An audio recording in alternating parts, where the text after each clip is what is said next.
subscribe our channel and press the bell icon and never miss any update from popbollywood.com. अंकित, सबसे पहले तो welcome to pop Bollywood. Ankit, congratulation, आपका जो upcoming song है तुम मिला, बहुत ही अच्छा सॉन्ग है। तो उसके बारे में कुछ जानना चाहेंगे कि सॉन्ग किस तरीके का है एंड ऑल। या तो ये गाना लव बैलेड है और रोमांटिक गाना है। ब्यूटीफुल सा मेलोडी है और ब्यूटीफुल वीडियो है इसका। और ओवरऑल एक्सपीरियंस बहुत अच्छा रहा मेरा गाने के साथ। अंकित, अगर आप ये जो तुम मिला सॉन्ग है, आप हमारे लिए 2 लाइन इसे गा दे। तू मिला ऐसे मिला जैसे बारिश को मिले ज़मीन। तू मिला तू मिला तू मिला तू मिला। अंकित, हमने देखा था कि लॉकडाउन से पहले जब शूटिंग होती थी, जब रिकॉर्डिंग होता था, तो उस टाइम का माहौल कुछ अलग होता था। तो इस बार का माहौल किस तरीके से था, कितना डिफिकल्ट था इस बार आपके लिए ये गाना कोई मतलब सिंगिंग करने के लिए रिकॉर्डिंग स्टूडियो जाना, एंड वहाँ पे किस तरीके की चीज़ें थी? डिफिकल्ट डिफिकल्ट नहीं था, अलग था। डिफिकल्ट तो नहीं था, बस अलग ये था कि हमें सोशल डिस्टेंस का उस रूल का हमें पालन करना था।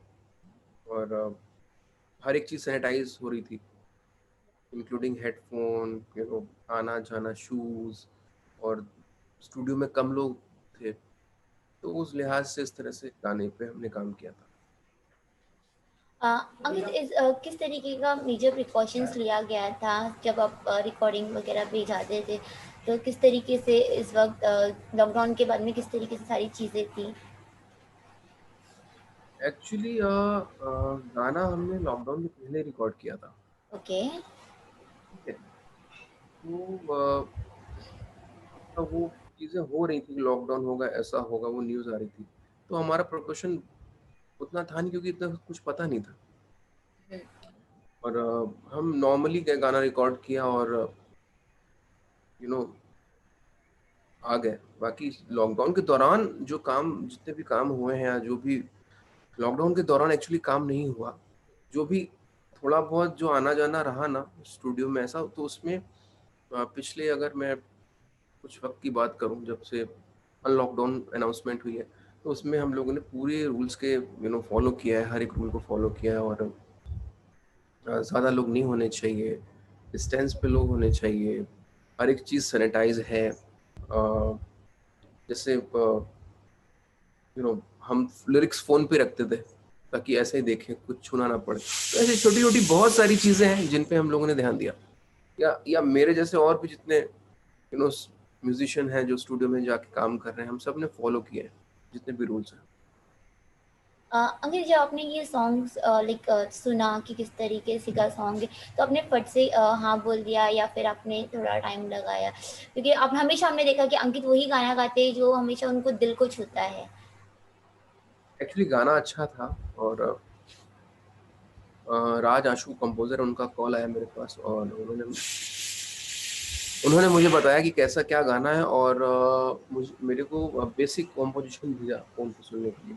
मैंने सुना, मुझे क्यूट सा गाना लगा, अच्छी अच्छी सी, अच्छा रोमांटिक बैलेड जैसे गाने होते हैं वैसा लगा। और फिर पता चला कि ये गाना कैसे क्या है, नॉन फिल्म है, 9XM प्रोड्यूसर है। तो फिर मैंने कहा ठीक है, अच्छा है, प्रमोशन एक्टिविटी भी बहुत अच्छी होगी, और अच्छा गाना बनेगा। तो फिर मैंने बोला चल करते हैं इस गाने को, अच्छा अच्छा लग रहा है, तो फिर मैंने किया है गाना। इस सॉन्ग के लिए आपको किसने अप्रोच किया, किस तरीके से? राज अ, आशु, अ, जो कंपोजर गाने के, उन्होंने। अच्छा। अंकित, हमने हमेशा देखा आपकी फैंस की भी बहुत ज़्यादा शिकायत है कि आप बहुत ही कम इंटरव्यूज़ देते हैं। आपके बारे में लोग जानना चाहते हैं, क्योंकि बहुत सारे फैंस हैं जो आपको जानना चाहते हैं बस इसलिए। तो इतने सिलेक्टेड क्यों हैं, हमेशा आप इतने सिलेक्टेड क्यों रहते हैं? पता नहीं, ऐसा नहीं है कि मैंने इंटरव्यू नहीं दिए, बट इसका कोई जवाब नहीं है मेरे पास। मैं इंटरव्यू देता हूँ। आई थिंक जो लोग जानते हैं मुझे वो जानते ही हैं। हम्म। और हो सकता है कि शायद मैंने ज़्यादा इंटरव्यू या इंटरव्यू में ज़्यादा खुल के बातें ना की हो, बट आई थिंक इसका ऐसा कोई पर्टिकुलर आंसर नहीं है। अच्छा, अंकित, आपकी जर्नी की बात करते हैं तो आपने 2011 में अपनी जर्नी शुरू किया था, एंड अब का जो है पूरा, तो इस पूरे जो दौरान था, किस तरीके की आपकी जर्नी रही है, कितना कुछ आपने इंडस्ट्री से सीखा है, एंड हम तो जानते हैं कि आप कितने बेहतरीन एक्टर सिंगर है, तो क्या कहना चाहेंगे, सॉरी, सिंगर सिंगर या तो क्या कहना चाहेंगे? आप बहुत कुछ सीखा, और thanks to Maharashtra, thanks to Mumbai की उसने मुझे इतना कुछ दिया। यहाँ की मिट्टी को भी मैं थैंक्स बोलता हूँ, यहाँ के माहौल को भी मैं थैंक्स बोलता हूँ। You know, as a outsider मुझे बहुत प्यार, सम्मान, इज्जत दी। और मेरा जितना भी नाम हो पाया यहाँ की वजह से हो पाया, और मैंने बहुत सीखा। कंप्लीट जिसको बोलते हैं ह्यूमन कंप्लीट ह्यूमन, जो काम भी करता है, इमोशनल भी है, फैमिली भी देख रहा है। मुझे यहाँ पे मुंबई में आके मैंने वो सब सीखा। तो मुझे बहुत कुछ सीखने को मिला, बहुत कुछ मैंने यहाँ पे अपना भी टाइम बहुत मैंने दिया। तो जितना टाइम मैंने यहाँ पे दिया उतना ही मुझे यहाँ से मिला भी। तो बेहद खुशी की बात है मुझे। मैं हमेशा से थैंक्स बोलूँगा यहाँ की मिट्टी का, जिसने मुझे इतना कुछ दिया है, और जो प्यार मिला है वो अनकंडीशनल मिला है। और I am always, you know I am lucky. I always think that I am lucky. Ankit, बात करते हैं राजू सुमन एंड पार्टी की। या जी। सो या ये माइंड में आपके चल रहा होगा कि राजू सुमन एंड पार्टी, उसके बारे में कुछ जानना चाहेंगे, क्योंकि आपने जब लाइक आपके जो पेरेंट्स ने स्टार्ट किया था, तो वो उनका एक स्टार्टिंग स्टेज था। उसके बाद में उन्होंने आपको भी उतना ही अप्रिशिएट किया, आपको भी इतना उन्होंने ये किया कि आप भी एज अ सिंगर लोगों के सामने आए, तो कुछ जानना चाहेंगे? देखिए, राजस्थान पार्टी मेरे मॉम डैड का एक ग्रुप हुआ करता था, जिसमें हम जिसमें मेरे पेरेंट्स एक्चुअली डिवोशनल होते हैं, शोज बोल लो या डिवोशनल परफॉर्मेंस बोल लें। वो जो माता रानी के भजन होते हैं, भजन्स होते हैं, है ना, चौकियां होती हैं, वो करते थे। और मेरी एक्चुअली शुरुआत वहीं हुई थी। मैंने अपना जाने अनजाने म्यूजिक करियर वहां से ही शुरू किया है, और बहुत कुछ सीखा उस स्टेज से। अलग अलग तरीके के माहौल, वो अलग माहौल है, वो एकदम अपोजिट है। मैं वो बहुत अच्छे से जानता हूँ वो माहौल, क्योंकि मैंने अपना बहुत बड़ा टाइम वहाँ स्पेंड किया। तो वही, मतलब, और अच्छी बात ये थी कि मम्मी पापा का था, तो कोई ऐसी टेंशन भी नहीं होती थी, साथ में जाता था। और जि- जो जो मेरी परफॉर्मेंस हो पाती थी वो मैं करता था। और किसी को भी नहीं पता था, ना ही मुझे पता था कि वो जो एक्चुअली परफॉर्मेंस है वो मेरी लर्निंग है, वो मैं सीख रहा हूँ धीमे धीमे धीमे धीमे धीमे। तो प्रैक्टिकल बोलते, एक सीखना होता है कि कोई सिखा रहा है, और एक सीखना होता है कि आप देख के सीख रहे हो, और आप अलग अलग आर्टिस्ट को देख रहे हो, कौन क्या कर रहा है, उनसे आप सीख रहे हो। तो वो भी एक लर्निंग प्रोसेस है, बहुत अच्छा। मैं अपने आप को लकी मानता हूँ। ऐसे बहुत से हमारी इंडस्ट्री में singer, maybe I am not sure, composer भी हैं, जो जागरण करके आए हैं और अपनी जिंदगी में बहुत सक्सेसफुल हुए हैं। मैं भी उनमें से एक हूँ कि मैं भी जागरण करके आया हूँ यहाँ पे। अंकित, आपकी बात करें तो आपने क्लासिकल सिंगिंग सीखा था, एज अ स्पेशल आपने क्लास लिया था, लेकिन आपने जिस तरीके से सिंगिंग किया, एंड जिस तरीके से आपने हर जगह पे अपनी एक आवाज़, चाहे वो कोई भी हो, सिर्फ क्लासिकल सॉन्ग नहीं, हर एक सॉन्ग में आपने अपनी जान डाली। आपकी आवाज़ को लोग इतना पसंद करते, तो किस तरीके से ये पूरा मोल्ड किया आपने अपनी वॉइस को, किस तरीके से सारी चीज़ें हुई? तो मैं आपको बता रहा हूँ ना कि वो विधा अलग है। अभी क्लासिकल सीखना और बॉलीवुड प्लेबैक, ये मुझे लगता है कि बहुत अलग अलग चीज़ें हैं। क्लासिकल स्ट्रॉन्ग रखता है आपको कि आपका आधार स्ट्रॉन्ग होता है, जो बेसिक होते हैं वो स्ट्रॉन्ग होता है। बाकी और एक नॉलेज होती है आपको, आप कहीं गलत, खैर ये एक इतना बड़ा समुद्र है, उसमें शायद मैं बूंद की तरह हूँगा या कहीं पे साइड में, म्यूजिक की नॉलेज को लेके बहुत बड़ा सागर है म्यूजिक अपने आप में। लेकिन फिर भी कहीं ना कहीं आप ये रहते हो कि इतना मुझे पता है, इतनी नॉलेज है, इतना मैं कर लूँ। कि क्या होता है किसी भी काम को लेके, जब आप में कॉन्फिडेंस होता है तभी आप कर पाते हो। जब इफ बट आ जाता है ना बीच में, तो फिर बहुत दिक्कत होती है। म्यूजिक को लेके कभी मेरे जहन में या मेरे दिल में कभी भी इफ एंड बट था रहा नहीं। मैंने हमेशा से कॉन्फिडेंट रहा म्यूजिक को लेके। वो होता है कि आपने सीखा है, और गुरु से सीखा है, उनके आशीर्वाद। और प्लेबैक जो है वो एक्सपीरियंस, फिल्मी गाना या नॉन फिल्म जो भी है, वो एक एक्सपीरियंस गेन करते हो आप। सॉन्ग बाय सॉन्ग, एक एक गाना करते करते करते आपको एक अलग चीज सीखने को मिल जाती है।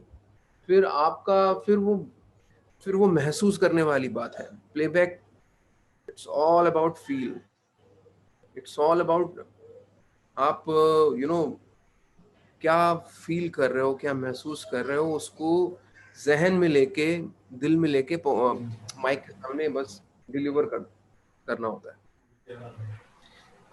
अंकित, हर कोई कोई जानता है कि आपने जो फर्स्ट सॉन्ग था साई बीबी में एंड उसमें गैंगस्टर में गाया था, लेकिन आपने उससे पहले एक जिंगल ज्वाइन किया था जहाँ पे आप म्यूजिक वगैरह बनाते थे, गाते थे। उसकी उस जर्नी के बारे में कोई नहीं जानता, तो मैं स्पेशली उस जर्नी के बारे में जानना चाहती हूँ। मैं एक्चुअली आया था मुंबई, और हम्म, लोगों से मिल रहा था, अलग अलग लोगों से, अलग अलग प्रोडक्शन हाउस में जाके उनसे अपने अपना जो भी काम है उनको दिखा रहा था कि ऐसा ऐसा करता हूँ मैं, ये काम है मेरा, ये डेमोज है। तो मैं प्रदीप दादा से मिला, प्रदीप दादा से मिला, और उनको अच्छे लगे गाने। तो अ, एक रीजनल जिंगल मिला मुझे, जो कि कोलकाता का था और बंगाली था, और एक हेयर ऑयल का था जिंगल। मुझे मुझे अब ये याद नहीं है कि वो कौन सा हेयर ऑयल था, क्या ब्रांड था। बट हाँ, एक एक किया था म्यूजिक, और वो उधर रिलीज, अब मुझे ये भी नहीं याद है कि रिलीज हुआ था भी कि नहीं हुआ था, बट मैंने वो काम किया। तो वहाँ से एक प्रोफेशनली एक एक्सपीरियंस हुआ था काम करने का, और वहाँ से शुरुआत हुई थी। और बस धीमे धीमे धीमे फिर चीजें शुरू हो गई। अंकित, आप यहाँ पर हैं और अगर सुन रहा है, गाने का जिक्र ना हो तो ये बिल्कुल भी गलत है, क्योंकि वो एक ऐसा सॉन्ग था जिसके लिए ऑडियंस ने आपको बहुत ज़्यादा प्यार दिया एंड अप्रिशिएट किया, एंड उसके लिए आपको काफ़ी सारा अवार्ड भी मिला। सो क्या कहना चाहेंगे, कितना मैटर रखता था आपके लिए वो अवार्ड, एंड जिस तरीके से अप्रिसिएशन मिला आपकी आवाज़ को, स्पेशली वो जो song. Actually frankly speaking, award जब मिला, मेरी दिल की बात है, मैं बता देता हूँ। जब अवार्ड मिला तो बस एक ही चीज एहसास हुई कि अ, मेरे काम को, मेरे म्यूजिक को सीरियस लिया गया। बट जो अचीवमेंट है लाइफ की, जो अचीव किया, मुझे ऐसा लगता है मेरी सबसे बड़ी अचीवमेंट, मेरे म्यूजिक करियर की सबसे बड़ी अचीवमेंट है मेरे फैंस, मेरे फ्रेंड्स, जो मुझे अनकंडीशनल प्यार करते हैं, जो मुझे चाहते हैं, जिनकी वजह से मैं हूँ, जिनकी वजह से मैं यहाँ पहुँचा, जिनका सपोर्ट रहा मेरी ज़िंदगी में अनकंडीशनल। मैं उनसे मिला भी नहीं हूँ, फिर भी वो मुझे इतना प्यार किया, इतना इतना सम्मान दिया। ये सबसे बड़ी अचीवमेंट है मेरी।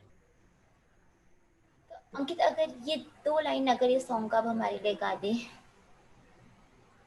हम्म, सुन रहा है ना तू, रो रहा हूँ मैं, सुन रहा है ना तू,